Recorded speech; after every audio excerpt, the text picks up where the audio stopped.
It was announced earlier today that the DOJ is going to be speaking with Ghislaine Maxwell. And all of you are supposed to be like, yeah, awesome. Trump is taking it seriously. Trump is going to go talk to her. Thank God. He heard us. He listened.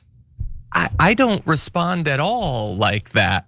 Because first of all, she wanted to testify before Congress. They're not doing that. They're doing this. Now, why are those different?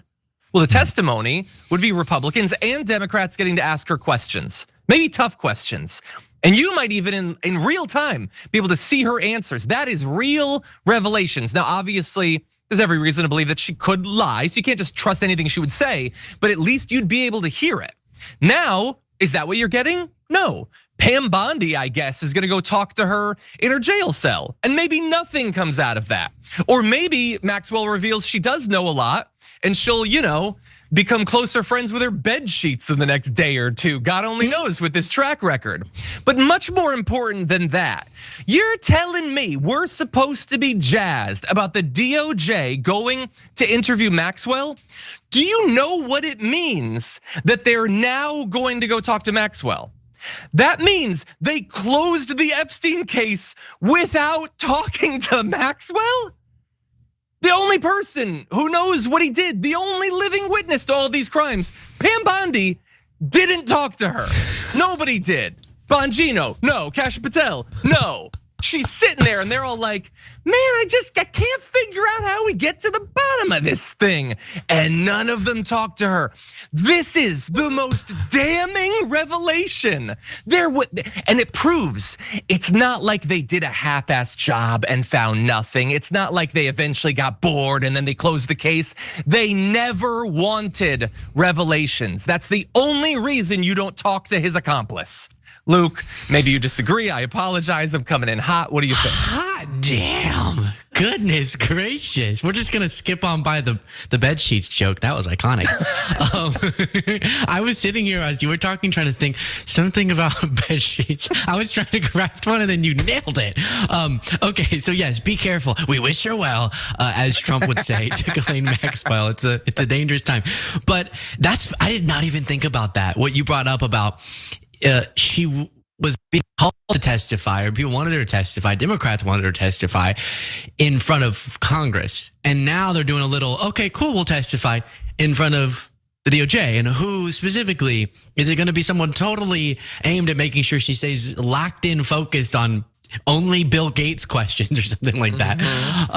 And I saw too, one weird Ghislaine Maxwell note, her family is trying to use this as an opportunity to argue her innocence, right? Which my reaction has been, can you just, we want to hear what you have to say about new bombshells. Stop with this, hey, he said it was a hoax. Like, can I get out of prison now? Which is a weird part of, that logic follows, which is why Trump's logic is insane. To call this as he has just some big hoax, then calls into question the doesn't feel like the full justice, but some of the justice that we have seen. And one of the parts of the letter that the Ghislaine Maxwell family wrote was like Trump, because they're trying to call back to the non-prosecution agreement from Epstein from a while ago and say that should have applied to her and she shouldn't have been prosecuted, whatever. And they put in this letter, they said, Trump, the great deal maker, should understand the importance of keeping the government's word. And just imagining them watching this whole thing play out and be like, Trump, you're like the art of the deal guy, right? Like, we should get, if it's a hoax, let her out. Is just every element of this is insane. I think some people are afraid, how far would the Trump DOJ go in maybe decreasing the that we're seeing for Ghislaine to protect Trump? I know, I just want to say, a lot of this is speculative, and I do believe that we've had her prosecuted for years and documents for years, and Democrats had power over them. And so I do want to add that context that if there were this huge bombshell aside from just things that would make Trump look bad, I would like to believe it would have come out in the last few years.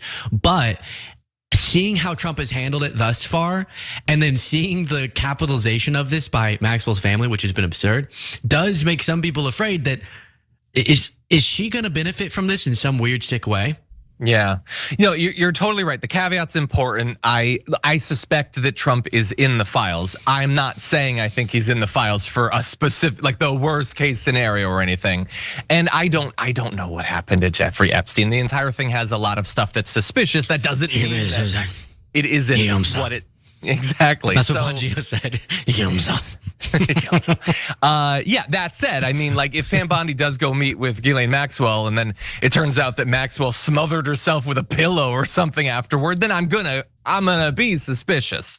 But I'm glad that you pointed out them like fluffing him up with the great deal maker stuff or whatever. Like I assume their next letter will reference his slim calves and ankles or something. And then she'll get her pardon.